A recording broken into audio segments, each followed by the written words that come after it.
The sky above our head can get pretty boring. Sunny or cloudy, dawn or dusk, doesn't matter. It's pretty, but there's nothing strange about it.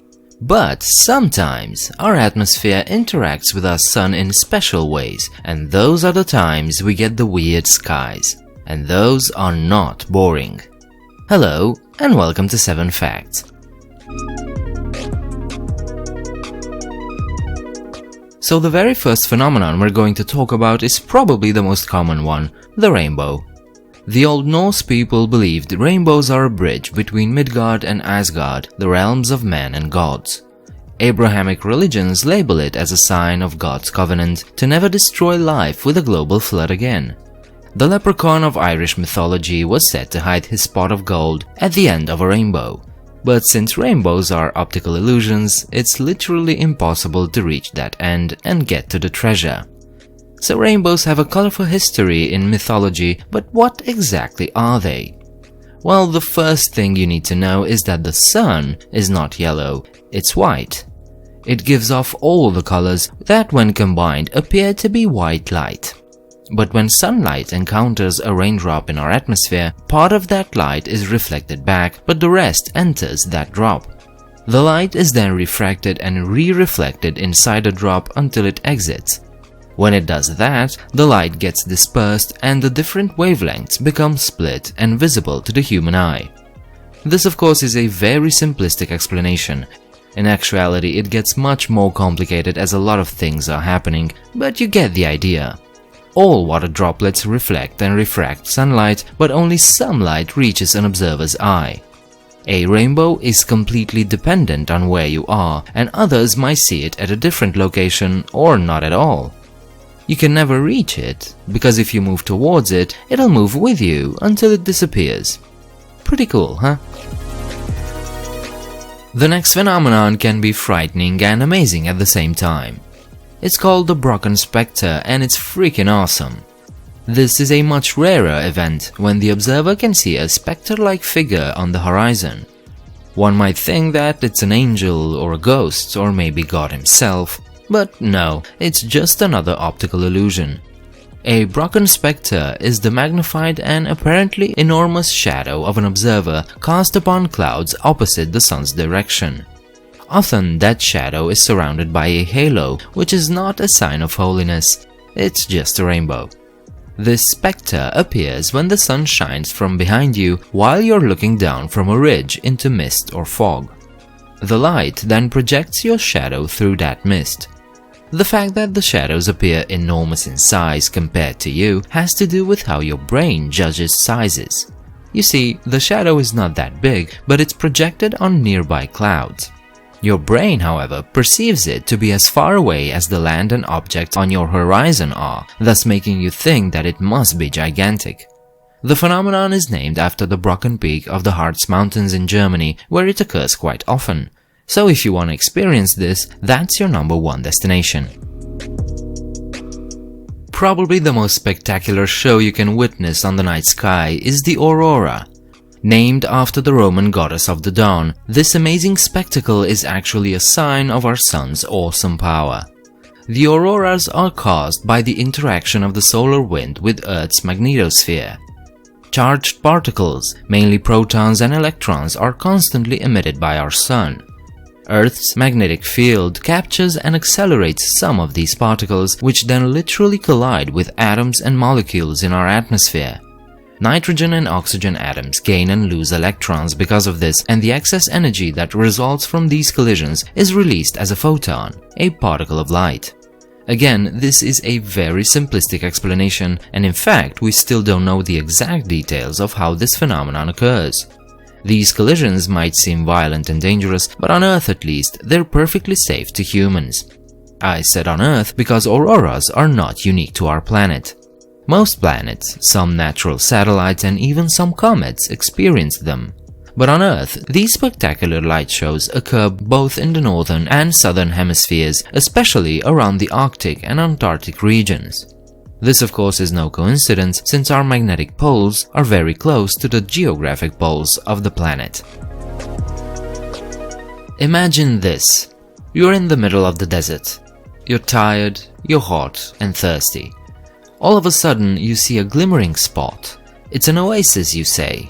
You run towards it, but there's nothing. Nothing but sand and dust. You, my friend, have just witnessed a mirage. Your mind might have been playing tricks on you, but your eyes weren't. Mirages are not hallucinations, they're another optical illusion that occurs in our atmosphere. The basic explanation is that light sometimes refracts in such a way that it produces a displaced image of a distant object. Simplified, this means that our air can act as a lens, distorting the images we see, kinda like when you put on the wrong pair of glasses. The mirage I described earlier is an inferior mirage. The oasis one might see is actually a refraction of the blue sky. These types of mirages occur often in cities on hot sunny days when distant objects appear to shimmer and fake water appears to be on the roads. Superior mirages are the other way around. Things on the ground appear to be higher up than they should be. Sometimes they can look like this or like this. This last one is called a Fata Morgana, drawing its name from the Italian form of Morgan Le Fay, the sorceress of King Arthur's tales. While all of these optical illusions are real and not hallucinations, they don't actually represent anything real. Sorry guys, there's no magic, no flying boats and no miraculous oases in the desert.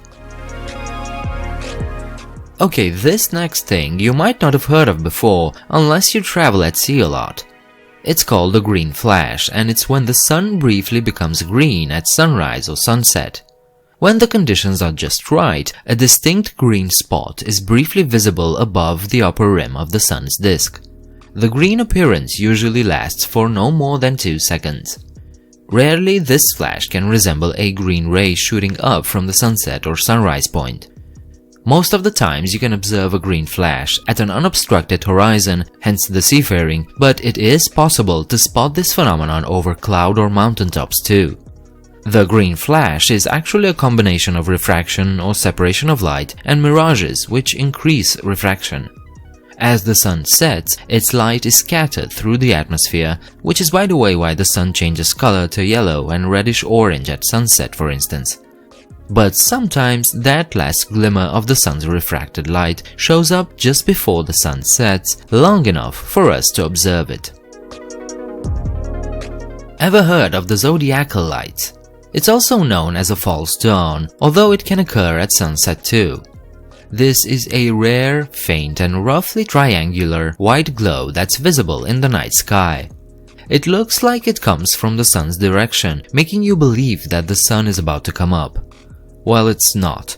What you're actually seeing is indeed sunlight, but scattered by the interplanetary dust found in our solar system.